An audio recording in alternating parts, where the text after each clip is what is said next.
apakah ada orang yang pembawa sial?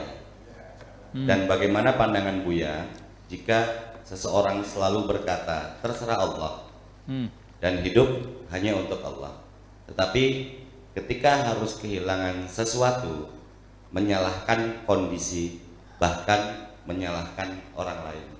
Itu pertanyaannya Buya. Terima kasih. Ya, fenomena semacam itu digambarkan di dalam surat Yasin yang biasa kita baca pada malam Jumat itu ya. Qalu inna tatayyarna bikum. Sesungguhnya kami ini selalu mendapatkan sial karena burung kamu. Jadi karena digambarkan nasib sial itu seperti burung. Tatayyarna bikum. Kami selalu mendapatkan sial gara-gara burung kamu. Alam lan tahu lan arjumanakum walayamasanakum minna adzabun alim. Kalau kamu tidak segera pergi dari sini, akan kami bantai, akan kami binasakan kamu itu semuanya. Lalu mereka para rasul qalu inna ta'irakum ma'akum. Ya kan begitu? Burung itu di atas kepalamu sendiri kok. Itu nasibnya kamu sendiri, bukan nasib saya. Itu artinya kita kembalikan jawabannya yang bawa kalau gara-gara kamu sial, jawabannya yang sial kamu. Kita jawabannya itu gitu. Tetapi itu jawaban namanya juga bantah membantah. Di dalam akidah nggak ada namanya nasib sial begitu. Semua Allah yang mengatur adalah Allah semuanya. Itulah gitu. Jadi akhirnya ya sebetulnya nasib sial, musibah dengan nikmat, rezeki dengan belai, saya kira itu semuanya menjadi persoalan bagaimana kita menilainya kok. Kalau Anda sudah menjadi wali Allah, Anda akan berterima kasih ketika diberi musibah oleh Allah kok. Ya. Berat. Karena ketika musibah sendiri itu datang dari Allah, itu pasti karena kasih sayang Allah juga. Pasti ada manfaatnya. Kita terima saja. Anda pernah nggak dijewer orang tua? Pernah. Orang tuamu sayang atau kejam? Sayang. Untuk apa dijewer? Karena ada sesuatu. Maka segitu aja. Luar biasa. Iya luar biasa. Tapi tadi tentang pernyataannya agak kontradiktif menurut saya sih Bu ya. Banyak orang berkata bahwa ya sudah kita mah terserah Allah sajalah. Itu sikap kita seperti apa ketika ada terserah pernyataan? Allah aja. Iya, terserah Allah saja. Ini kan tadi ditanyakan semacam itu. Ya, pasrah apa kata ya, Allah kalau saja. tidak terserah Allah, terserah siapa? Iya. Udah yang ngatur kok, ya kan gitu.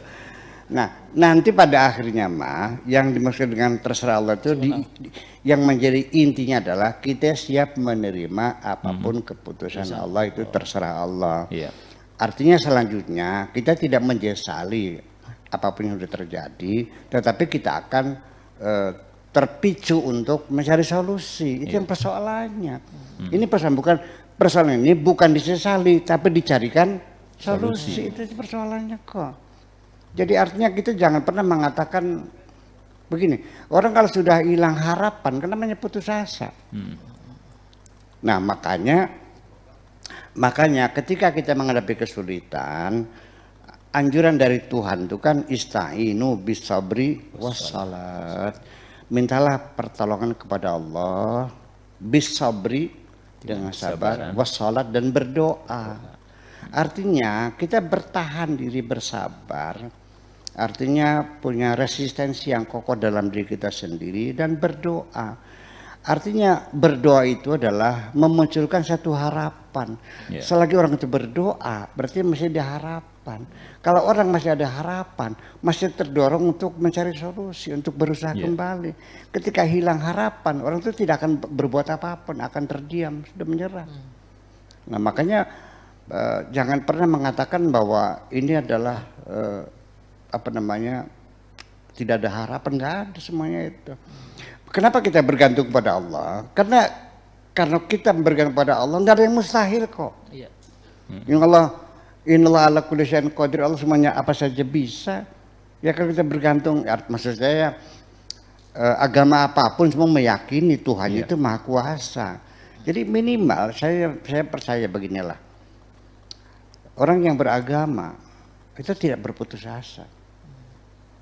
Kalau orang putus asa itu pasti tidak beragama. Iya, karena innahu la ya'asu min rauhillah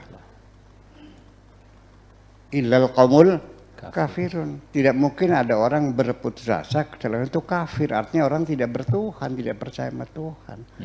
Jadi artinya beginilah.